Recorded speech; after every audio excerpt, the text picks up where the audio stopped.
Mana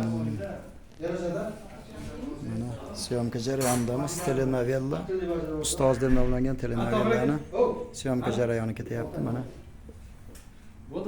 Ijodiy xodimlar. Tohir aka bitta sizga ham mikrofon bo'ldimi? Ha. Va bu dishni yig'lashini. Ha, to'g'ri. Aktyor va aktrisa do'stlarimiz mana birgalikda. Hammamiz birgalikda. Agar gap so'z yeb qo'ysam, hayotdamiz mana. ayttiramiz. Shu restoranda Akalarimiz mana. holat bilan. Ha? Ijodiy jarayon hozir syomka qilinadi, ya'ni tasvirga olinadi.